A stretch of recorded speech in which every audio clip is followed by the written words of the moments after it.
Okay, is it a good idea to imitate your favorite player? You know, to do your forehand like Carlos or Roger.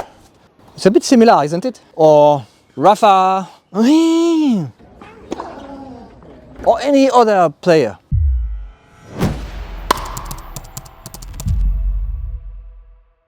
Well, like many things in life, there are some good side and not so good side.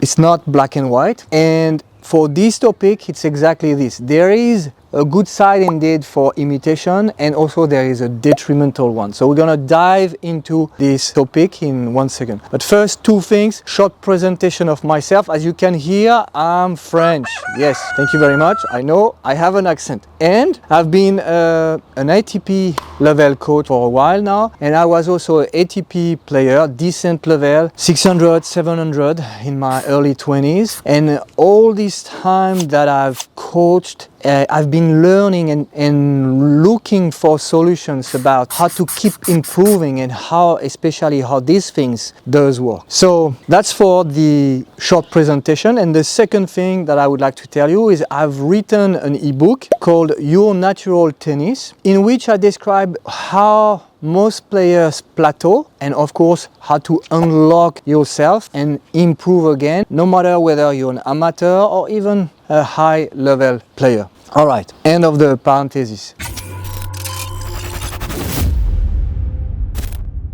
So, imitation. First of all, when I was a kid, 6 years old, 8 years old, there was something that I loved to do, which is to watch tennis, typically the French Open, Wimbledon, and then running, go against the wall. We had a wall at home, and doing exactly like I've seen the pros doing, you know, like the serve of Boris Becker, the forehand of Ivan Lendl. Yeah, this is my period, this is my era, guys. If you're like this, 16 or more, you don't understand this, but hey, you might understand with your players, okay? And yeah, I was playing matches, imagining that on one shot I was one player, on the other one I was the other one, and I was full matches. And I loved it. And it's only like, when was it? 7 years ago that I learned for the first time the word mirror neuron. Mirror neuron. And mirror neuron is exactly this. You look at something, you observe it, and already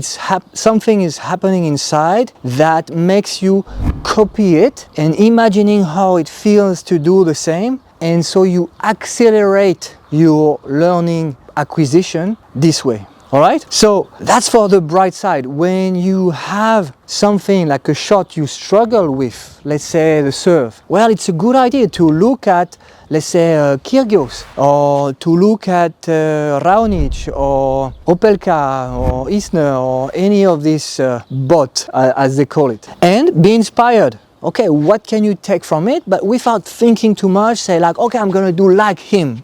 And using this mirror neuron, and practicing this way, you will get something. It will create some new connection inside and disrupt your old pattern that you want to disrupt, and therefore you will start to feel something different, which is great to start your improvement. All right, that's for the positive side of imitation. Now, what is the detrimental side of it? The detrimental side is very simple. We are all unique. I've seen players who were doing like the guys they love to watch, like Sampras. I remember a guy who was playing like Sampras. I remember another guy playing like Becker, but they were not Sampras and they were not Becker. So yes, you can imitate and be okay. But in my mind, because you are unique, you will never be able to be as successful, to be as performant as you would if you were using your uniqueness to find the way it works for you. I've been studying the last 3+ years something called motor preferences with action types. And what they tell us is, yes, indeed, we are unique. But we are unique in many ways. In the way we perceive information, it could be from the left and right, of course. In the way we place our shoulder, in the way we move from the top or from the back, and many, many parameters.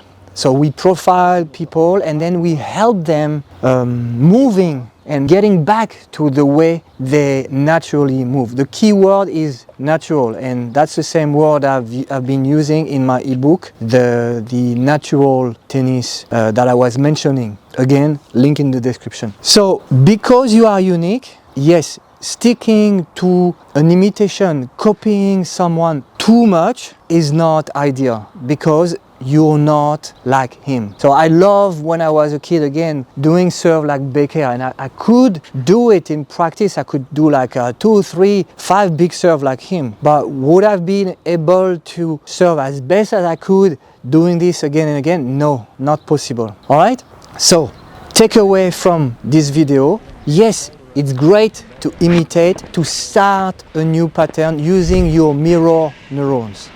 And no, it's not a good idea to stick to it because you are unique, and instead you need to find how you move and how it works for you for every shot, and even playing with your personality and your style. So more in the next videos. Meanwhile, enjoy your training and see you next time.